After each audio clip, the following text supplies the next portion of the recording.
Well, it's been over a week, almost 2 weeks, since Hollywood icon Rob Reiner and his wife, Michele Reiner, were cut down to death in their home in Brentwood by, if you believe what police and prosecutors say, their son, Nick Reiner.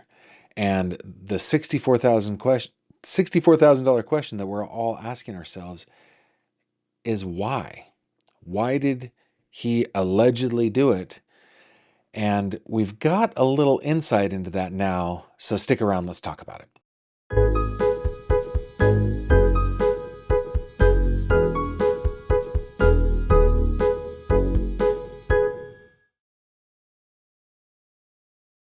This video contains mature themes and discussions intended only for adult audiences. Viewer discretion is advised. Hello there, my friend, and welcome back to another True Crime Conversation with me, Gavin Fish, on the channel named after me because I'm not all that creative when it comes to naming YouTube channels. But what I lack in naming capabilities, I more than make up for with the gift of gab. So hopefully that's your thing. Thank you for joining me. Wherever you're joining me from, please share in the comments where you're joining me from. I just love to see where all of you guys are. Real quick is just a very fast little primer on the case that we're talking about tonight. On December 14th, Hollywood icons Rob and Michele Reiner were in their Brentwood home when they missed an appointment, I guess is the best way to say that. A massage therapist came over for an appointment, could not get in, called the Reiner's daughter, who came over to the house and discovered that her parents were deceased. This is a real elevator pitch version of this, but discovered that they were deceased inside their home. Several hours later, the couple's son, Nick, who had worked for Castle Rock as a producer and as a screenwriter, Castle Rock being the company that Rob Reiner founded or co-founded, and he has been charged with first-degree murder, 2 counts, first-degree murder of his dad, Rob Reiner, and his mom, Michele Singer Reiner. Now, the question that we're all asking ourselves, at least I think I'm asking myself, let's put it that way. The question that I'm asking myself is why? I mean, we need to know, we don't need to know, but we just want to know the motive. We want to know what would make a 30-something-year-old man take a knife to and violently slash or stab or otherwise cut his parents to death. What is it? Now, we understand that there is a lot of substance abuse in the past of Mr. Nick Reiner. We understand that he had some mental health crises that he had been going through, at least in the last couple of years of his life. And if we listen to his attorney, the now famous Alan Jackson, who has defended the likes of Karen Reed successfully, but also Harvey Weinstein, Kevin Spacey. This is a guy that is no stranger to complex legal cases, right? And mounting very good defenses. He is saying there are complex, I've used that word too many times now, legal questions in this case, which leads me down a road of believing that we're talking about an insanity defense here. Now, before we totally get into tonight's live stream, let's bring up our victims one more time. Let's see where you guys are coming in from. We got Jacksonville, Florida. Thank you very much for being here. Warrensville, North Carolina. Glad you are here. Hickory, North Carolina. New York City. The Villages in Florida. Brooklyn, New York. I don't need to give away tons of personal information, but I am going to be in Brooklyn, New York here pretty soon on a little visit. Henderson, Nevada. Howell, Michigan. Oceanside, California. Glad you're here. Round Lake, Illinois. Ontario, Canada. Back to Chicago, Illinois. What else have we got? Thousand Islands, somewhere in Canada. Must be on the East Coast, I guess. I'm guessing. I don't know. St. Andrews, Scotland in the house, Jersey, Northern British Columbia, Tyler, Texas, East Bruton, Alabama, skating in from Erie, PA. Yeah, we got a lot of ice storms out here in northwestern Pennsylvania. So thank you very much. You guys are coming in. Sam Simeon, Springfield, Orlando. Thank you very much for joining me. Okay. A couple days ago, by the way, I should pause here for a second and wish you all, I guess I should just say, I hope that you all who celebrated Christmas have had a wonderful Christmas. We had a Merry Christmas here in the Fish household, very low key, but maybe the highlight of it was, my in-laws and brother-in-law were here visiting, but also our older children got us matching jams for Christmas, and it was a particularly good choice for those of us in the family who just love old Disney movies. It was awesome. So I hope you had a Merry Christmas, a Happy Hanukkah, and those of you that are celebrating Kwanzaa and other holidays, I hope that is wonderful for you as well. Okay, let me bring you over, if I may, over to this article from People. Where is it? Right here. Okay. This was a fascinating read for me. It was on Christmas Eve. In fact, this is what we were going, maybe not Christmas Eve, the 23rd, maybe? I think it was the 23rd. This was what we were going to cover, but then we got the news that Melody Buzzard's body had been found. So we got sidetracked. But we're coming back to this. It's super fascinating to me. Why some people kill their parents. Is that called patricide? Is that what it's called? Okay. Nick Reiner, 32, is charged with murder in the stabbing deaths, the sharp instrument deaths of his parents, Rob Reiner and Michele Singer Reiner. The double killing of one's parents, known as parricide.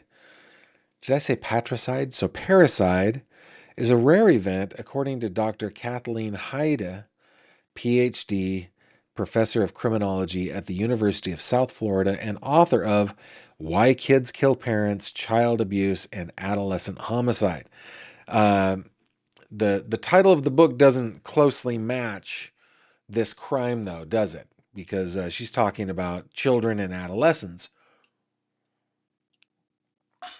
Oops. Mr. Nick Reiner is an adult. He's a big boy. He's an adult man, 32 years old. Quote, there are only about 250 parricide cases each year, and fewer than 20 of those are double parricides, where both the mother and father are killed, the expert tells People. That's actually more than I thought. That seems like a lot. I know that she said there are only, but it does seem like a lot. Continuing the quote, among those cases, most doing the killing are adults or over 18, she says, and they are mostly male. Still, it's a very, very rare event, which is a good thing. I would say one is probably too many, but yeah, it's good characterization.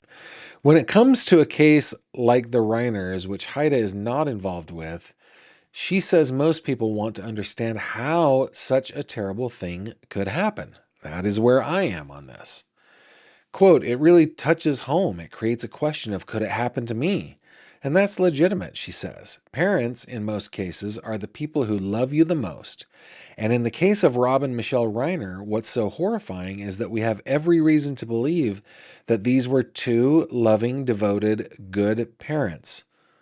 And that is what it seems like to me too. It seems like these are people with a deep love and caring, especially for their son who has struggled for so long.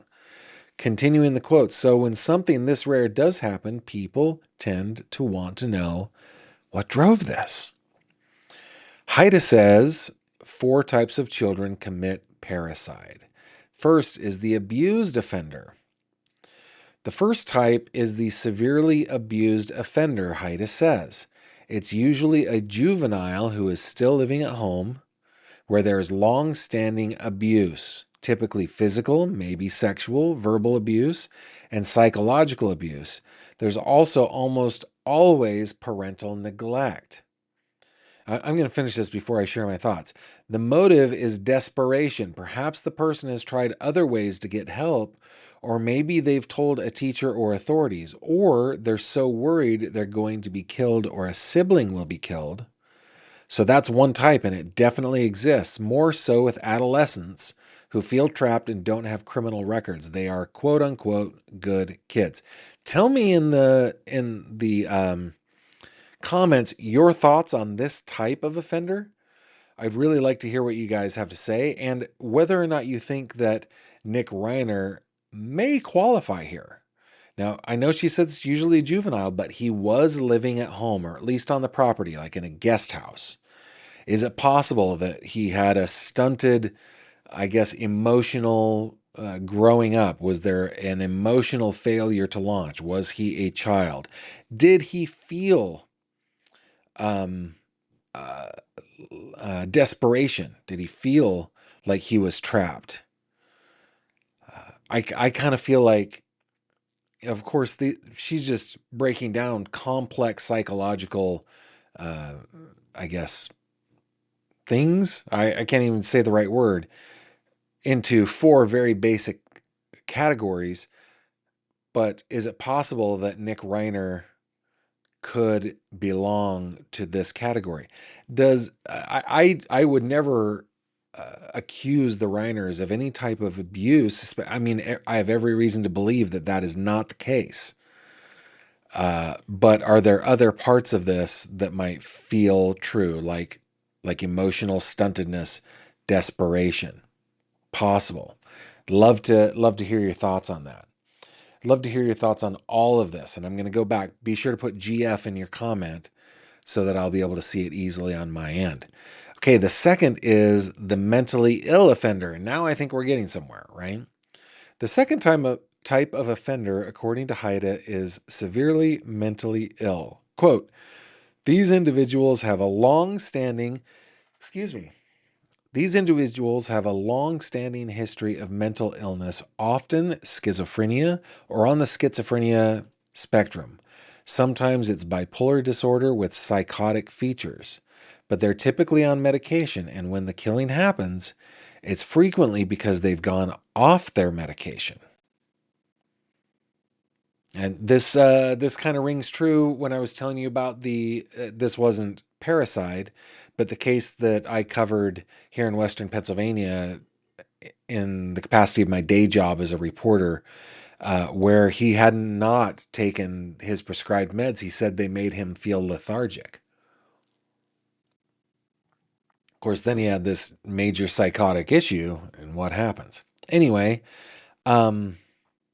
so continuing the quote, so they have delusions. I've seen cases where they think God is commanding them to kill or the devil is. Man, she is hitting that case that I covered right on the money, man. In his case, he thought that God was telling him what to do. She continues, they hear voices, they get signs. It's not real, but they believe it is. Nick was reportedly taking medication for schizophrenia before the killing of his parents, according to the Los Angeles Times.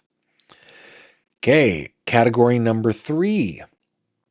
And I mean, just the title really reflects Nick to a T, I think.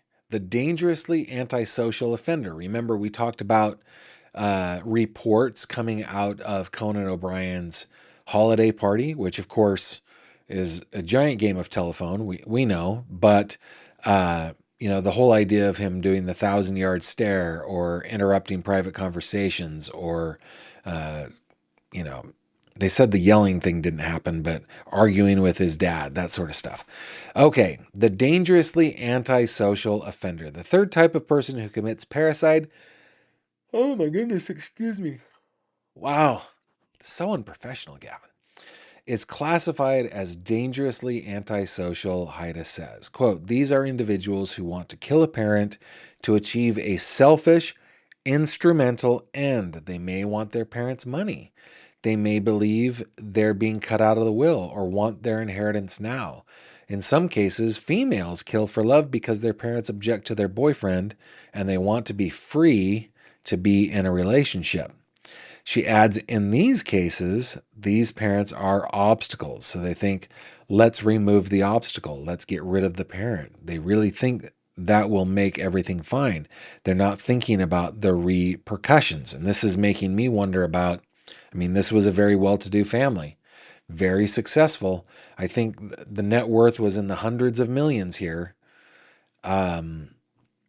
Was he concerned that because of his behavior, he would stood to lose out on some inheritance that he perceived he had claim to?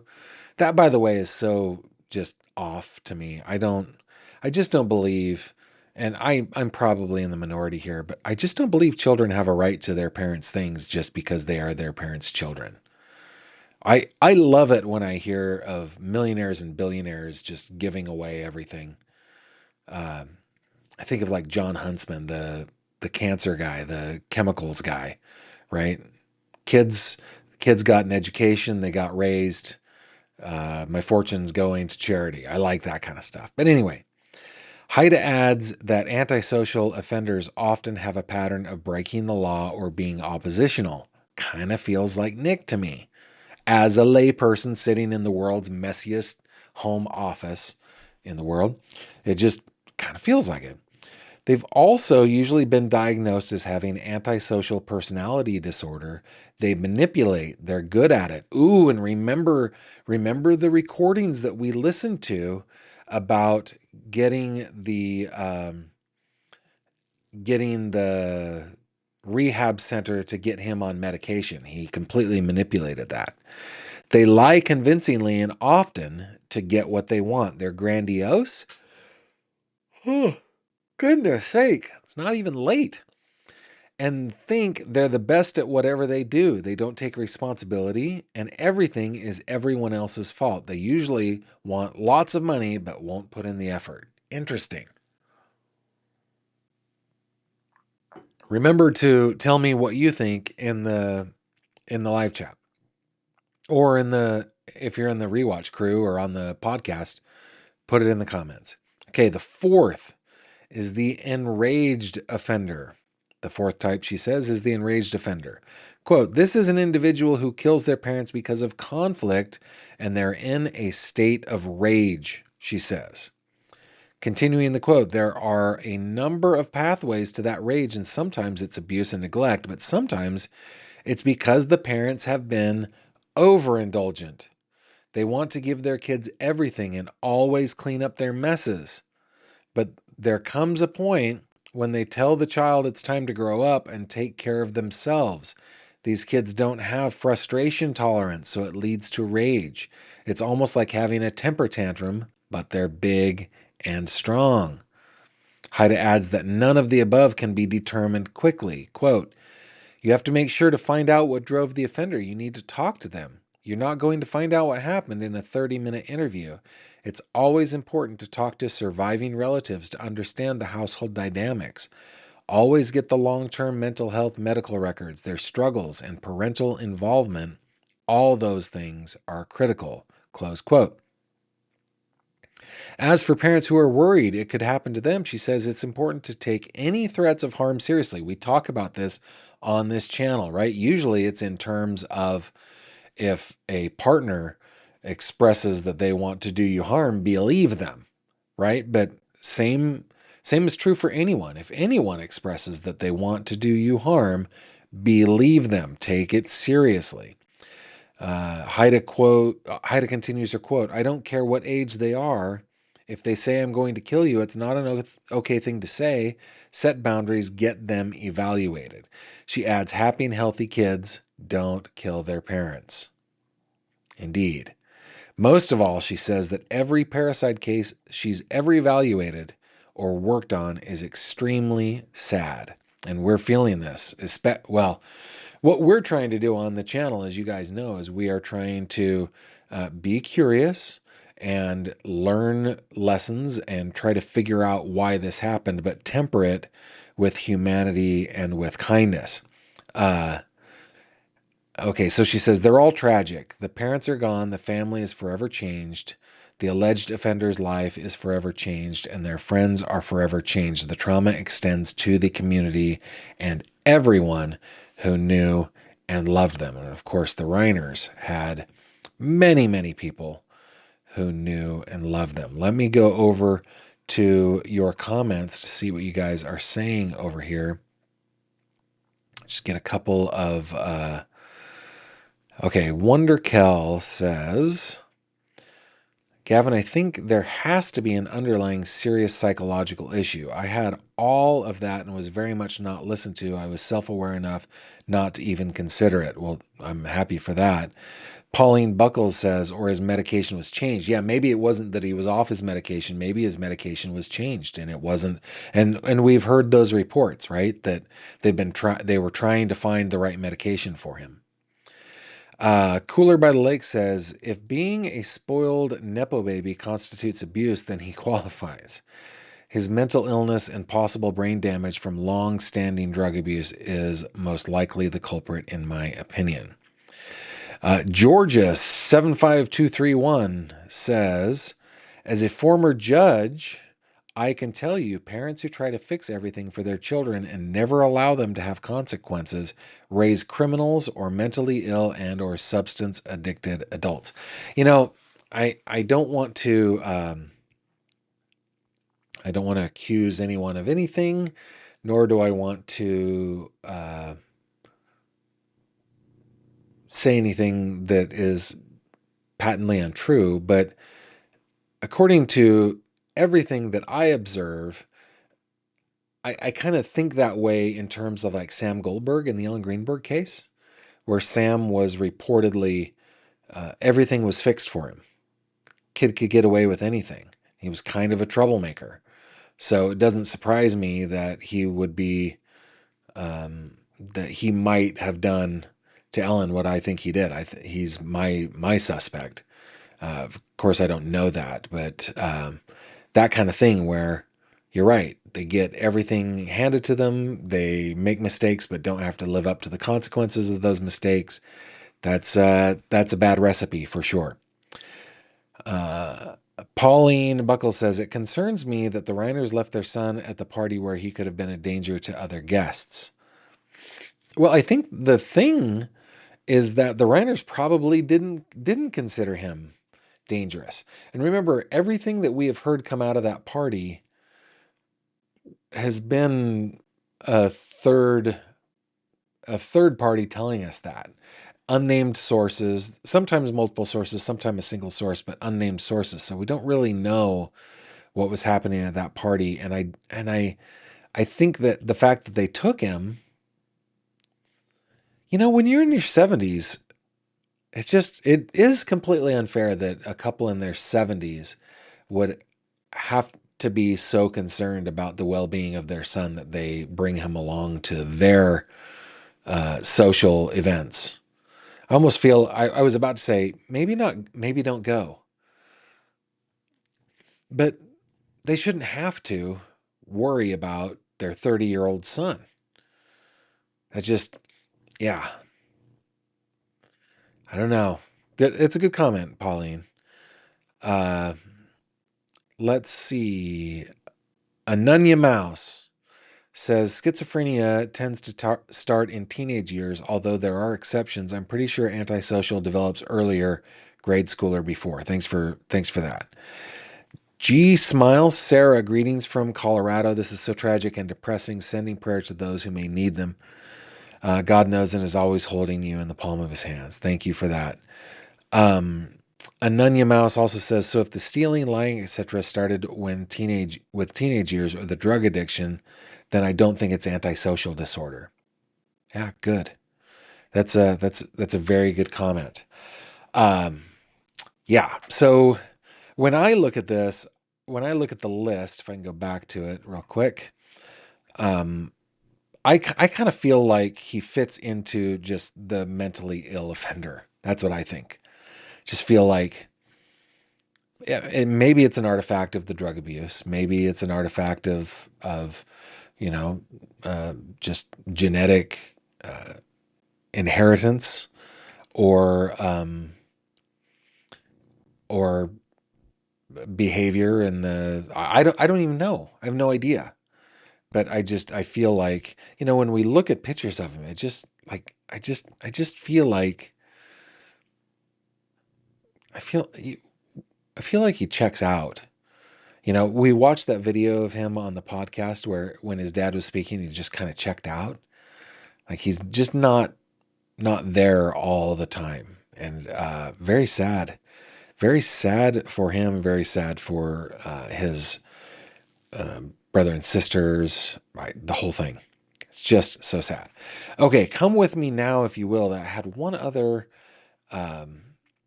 one other article that came out uh, specifically about his legal offense that I thought was a terrific article. It came out in the LA Times. This from day before yesterday, Christmas Eve.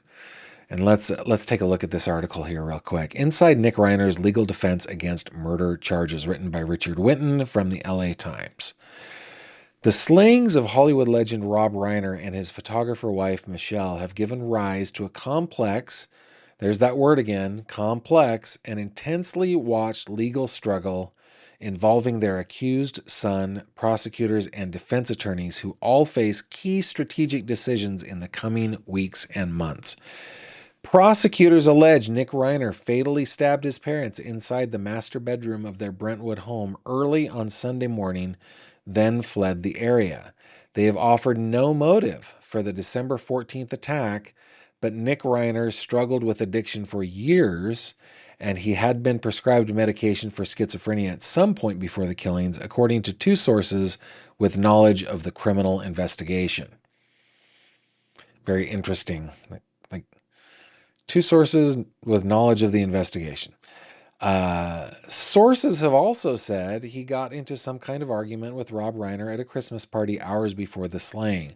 Legal experts say Reiner's mental condition and the details of what happened at the party could be important elements of the case, which is going to be interesting if this goes to trial. Because they're going to parade in people that were at that party. A complete assessment of his mental health will probably take months, and the results of that could influence how both sides proceed and whether prosecutors seek the death penalty. Reiner, 32, is charged with 2 counts of murder and could face life in prison without parole or the death penalty if convicted of the special circumstance allegation of multiple murders. That special circumstance was that he used a deadly weapon, which was a knife, if I remember correctly. Correct me if I'm wrong in the comments.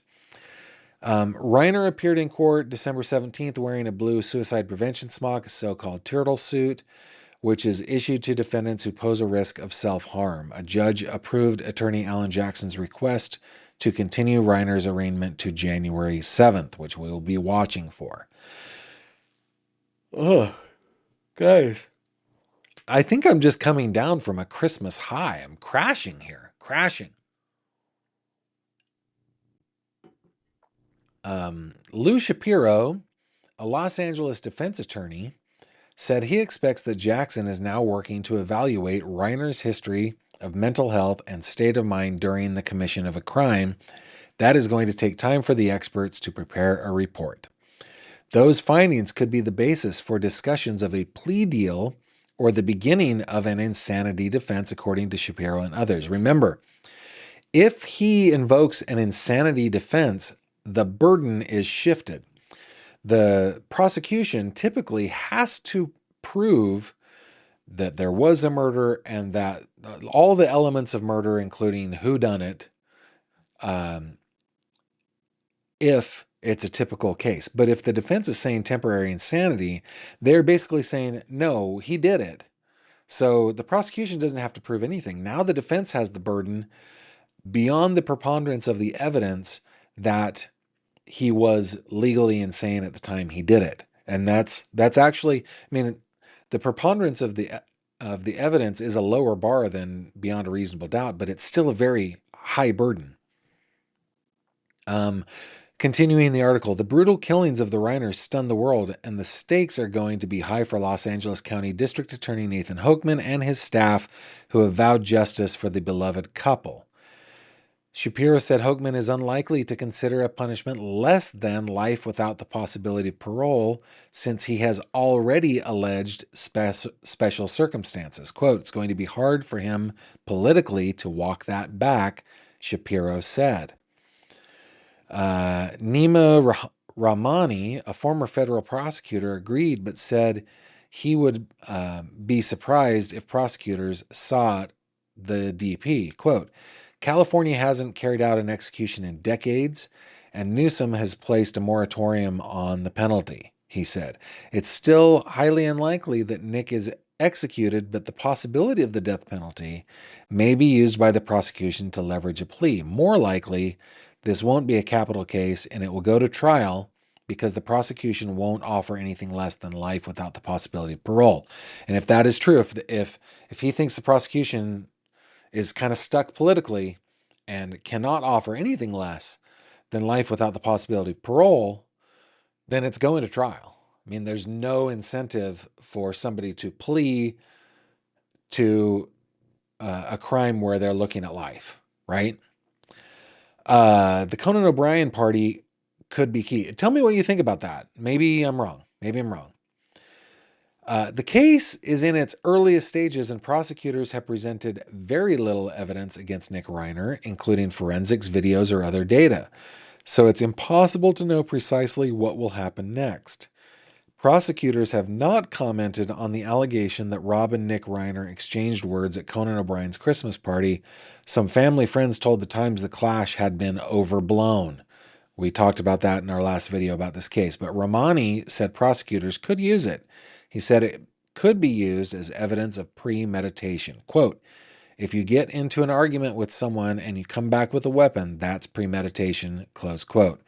Rahmani also said prosecutors could use the argument to fight with insanity defense. Oh, interesting. If you're capable enough, he says in a quote, to have an argument with your parents at a Christmas party, you're not insane, Rahmani said. Interesting.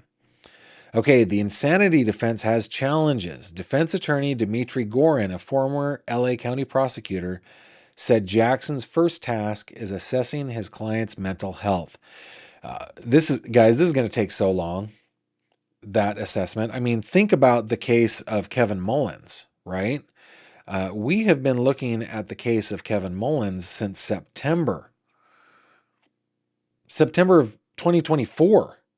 Not September, not this past September.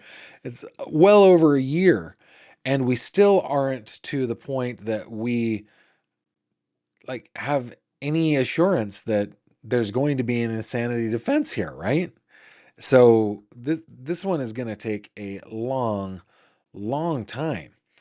So that assessment could ultimately lead to a not guilty by insanity plea, but could also provide evidence to move Reiner from the county jail to a private psychiatric facility. Quote, the most important thing in criminal cases is to have the clients get immediate treatment and be able to cooperate in his defense, which will not happen while he's in jail, he said.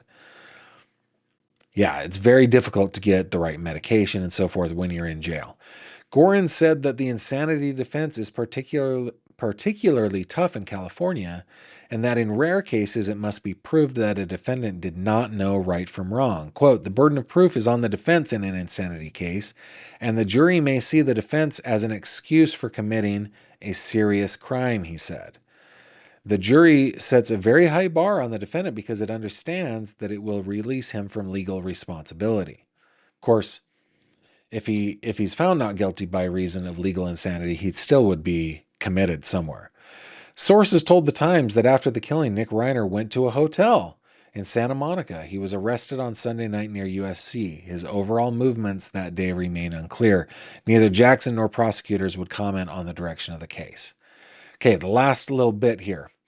Complex issues. There's that word again. Jackson has called the killings a devastating tragedy, but he cautioned the public not to rush to judgment or jump to conclusions, saying there are very complex and serious issues that need to be thoroughly but very carefully dealt with and examined and looked at and analyzed. That is missing a quote, a close quote in that. Doesn't matter. Nick Reiner's addiction has been public for years. He has said in interviews that he became addicted to heroin as a teenager and had cycled in and out of rehabilitation centers and experienced bouts of homelessness. Reiner said he was no longer using by 2015 when he co-wrote Being Charlie, a film about a drug-addicted young man whose father is a cold, former movie star running for governor of California. Rob Reiner directed the film. Very interesting. Though his dad never ran for public office, he was politically active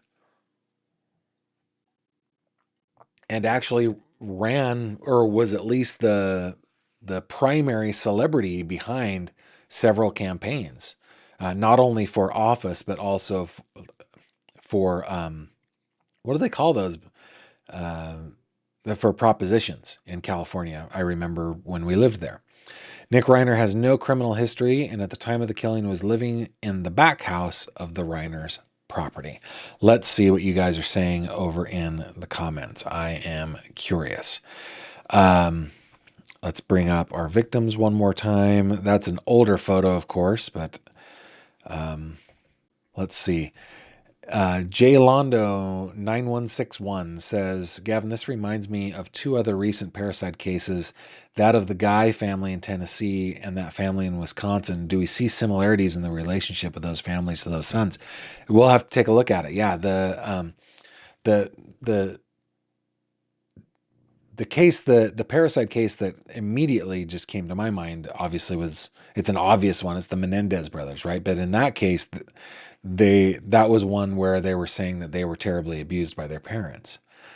Yeah, thanks for that comment.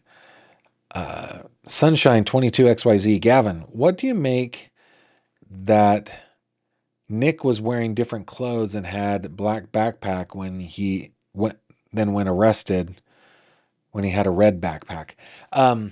I do think that he probably had blood on his clothes. It's very difficult to do the stabby and not get blood on you. So I imagine that he did. Why did he have two backpacks? That is kind of strange, right? I mean, does that mean that he packed bags? Like he knew he was going to the hotel? And the whole checking into the hotel under his name using his credit card was also just absolutely strange. Anunya Mouse says, Gavin, allegedly Romy has said that she was for quite a while fearful that her brother would kill her. I don't know who the source was, but in pictures she looks like she's cringing when he's also in it. I wasn't able to verify that, though that was in the early reporting from like the Hollywood Reporter, TMZ. But I haven't seen any verification of that. Anybody, so I don't know. But yeah, I mean, the picture that I put up for the thumbnail to this video had Nick right next to Romy. Very interesting. And then Moonlight View for you says no criminal history. Yeah, he has to have criminal history. He's chock full of drugs, right? But maybe no arrests, which I guess is the technical reason of criminal history. Lil Patty 50, maybe Nikki had clean clothes in one bag. Possible.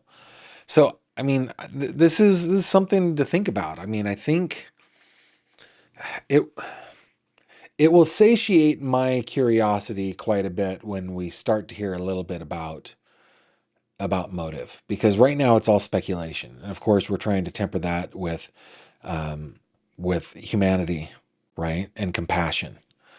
But yeah, it will satiate my curiosity when we start to learn a little bit of the reason why. And of course, I always point this out. You guys know I always point this out. But in a typical case, one of the elements of murder that the prosecution would have to prove, one of those elements is not motive. Motive never has to be proved, legally speaking. Now, practically speaking, jurors want to know why the person did it. Why? Because jurors are human. We all want to know. So it's going to be interesting to see what happens. All right, let's take a look at a couple headlines, shall we?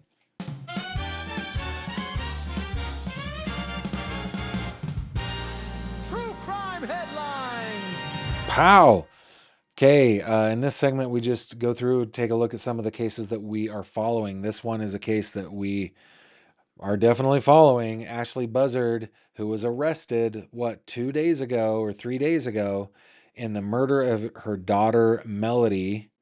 She has pleaded not guilty to that murder charge. This from ABC News, written by Alex Stone and Emily Shapiro. Ashley Buzzard has been charged with murder with special allegations in the shooting death of her 9-year-old daughter, Melody Buzzard, according to court documents. Let's bring up a little picture of Melody.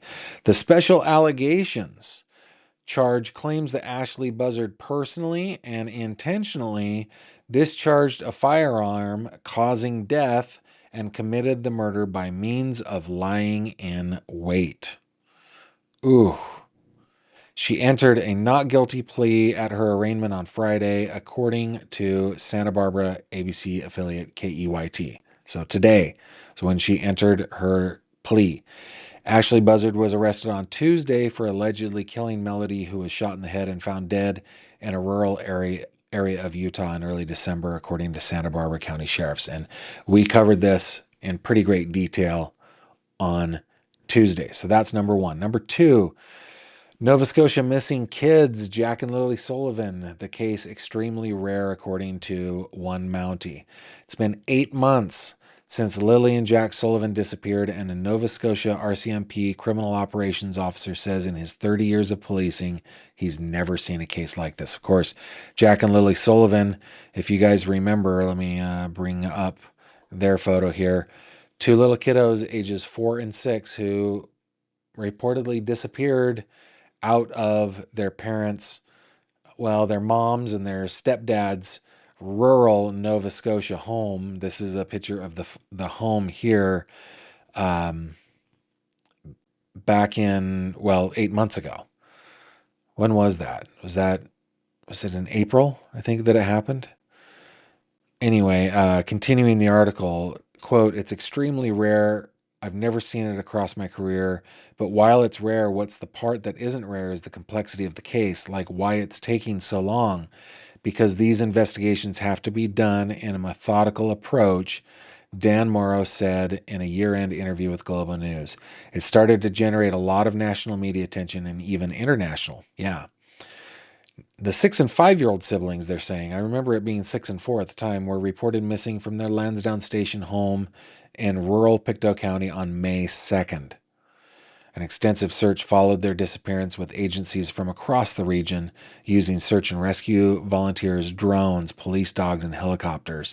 The search covered 4 square kilometers of heavily wooded rural terrain, and they still to this day have not been found. Finally, in our headlines, going back to the Laken Snelling case. Do you guys remember Laken Snelling? She was the University of Kentucky cheerleader, former beauty queen, who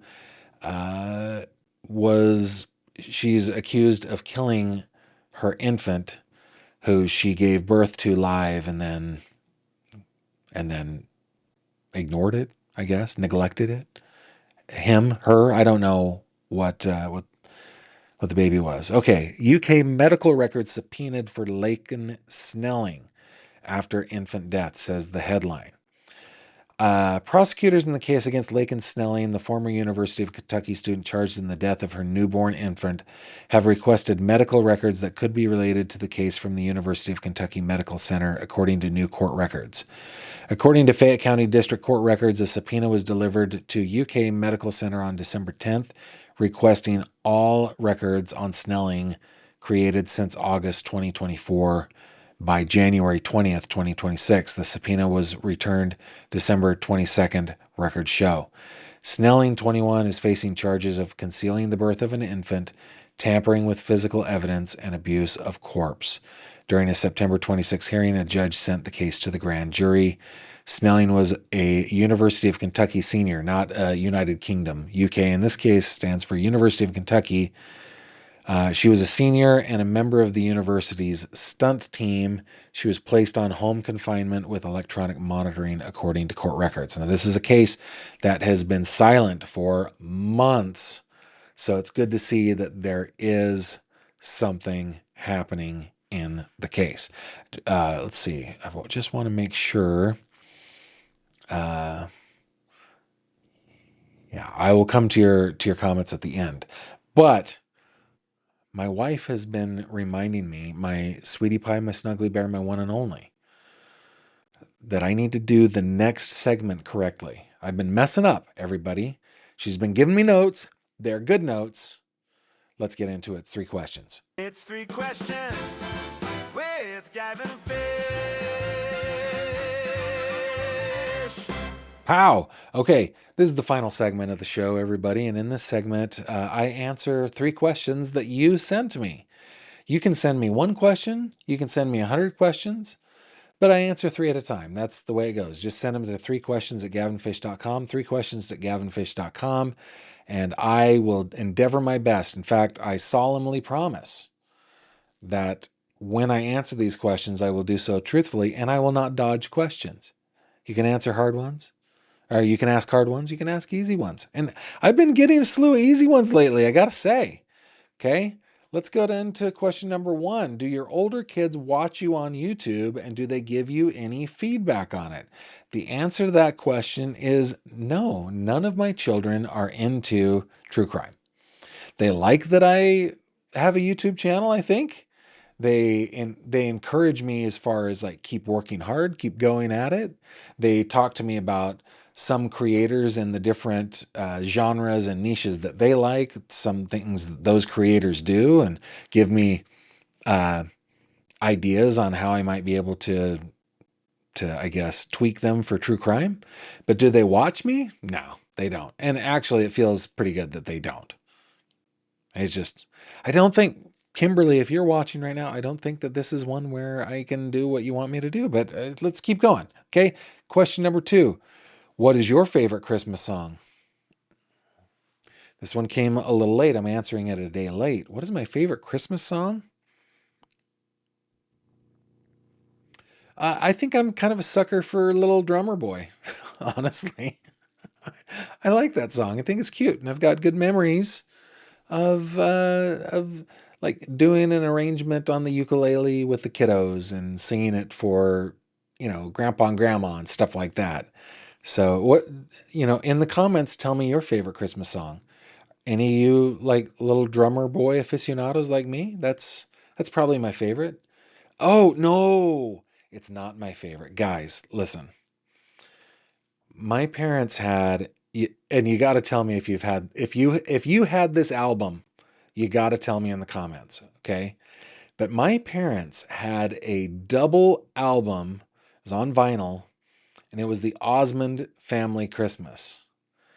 And on that album, there is a song called Sleigh Ride that I don't think I've heard anybody else do. We all go riding. Let's see. I don't remember how it goes. Now all I can think of is Pink Cadillac.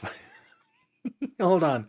Sleigh ride, woo! Going on a sleigh ride. Up on the hillside, sleigh ride, woo!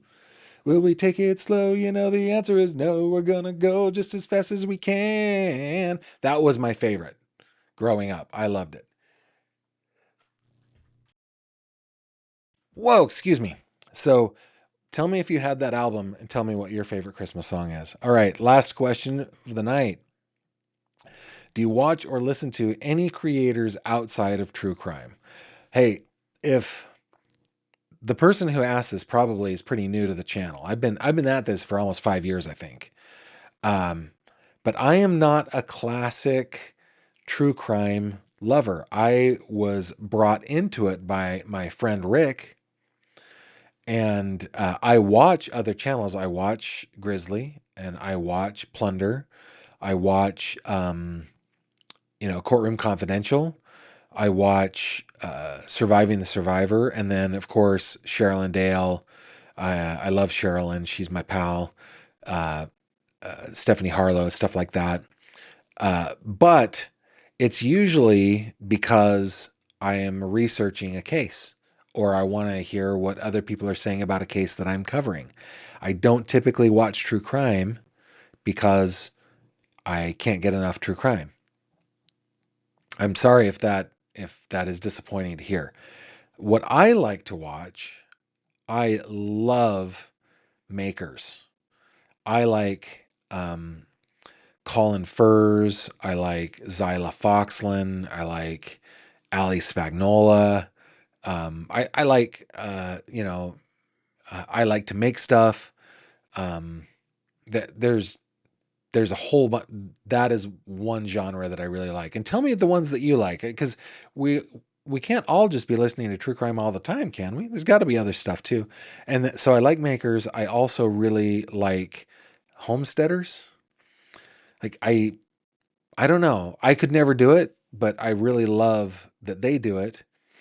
My favorite homesteading channel is Red Poppy Ranch. I love Red Poppy Ranch. It's I look forward to it all the time. And then they're like I love Life Uncontained. I love that one. And then what is the one they're in West Virginia and they're working on their house right now. Hold on a second. Wild Wonderful Off Grid. So those are the two genres that I watch. I also like tool restorations and restorations of like cars and stuff.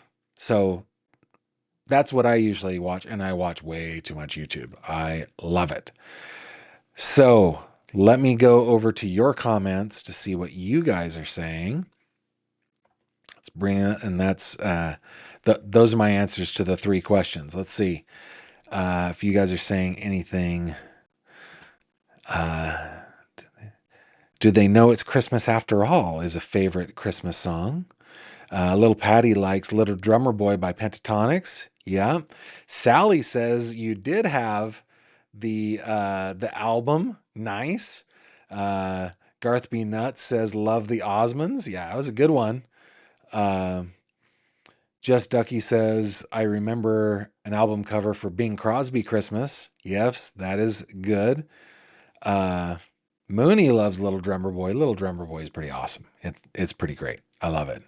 Alexandra says Last Christmas. You don't like it when people give your heart away, right? You're going to give it to someone special. That's good.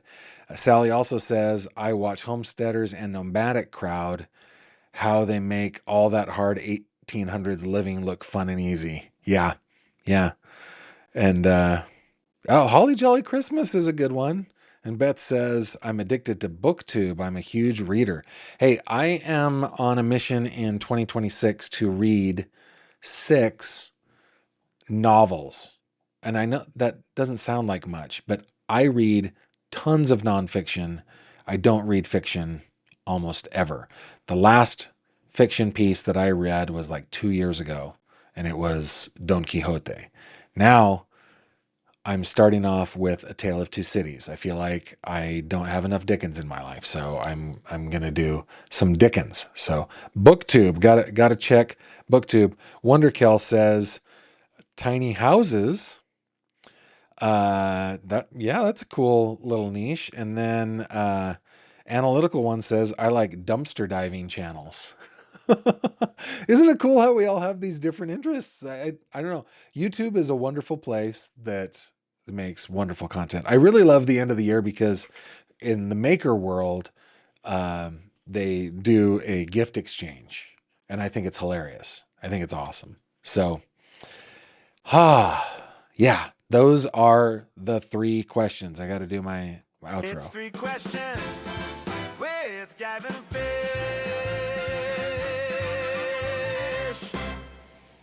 All right, guys. Thank you very much for the support this year. I know that I said it in the last video, but boy, do I love you guys and what it means to me to be able to do this for part of my living. So I don't do it full time. I do it part time, but it has made a huge difference in my life. Thank you, thank you, thank you. If you go over to my website, gavinfish.com, I just like to plug it. There are true crime articles, there are blog posts. If you're curious about different ways to support me and my channel, you can go to this page. Very grateful to those of you who sent things this year. Grateful to those who took care of Autumn by buying her a coffee. And thank you so much for subscribing to the newsletter, for the memberships, for the Patreon, for the tips. You guys have been awesome. Also, while you're at my website, if you click on this little fishy up in the upper right-hand corner, that will take you to the fish tank where we hang out on Facebook. There are about 5,800 of us. And you're always welcome. You're cordially invited to join us on or in the tank, in the fish tank, if you're on Facebook and that's your thing. No pressure. No pressure. You're just always invited.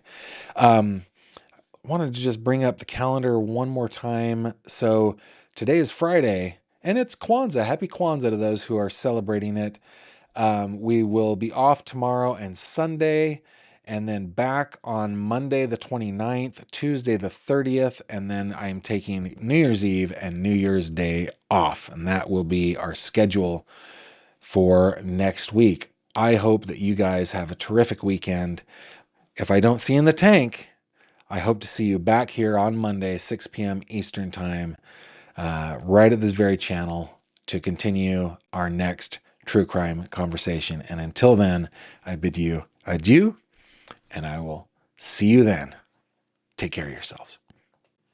Thank you very much for watching this video. If you liked what you saw, please consider subscribing. And if you have any questions or comments, please leave them below.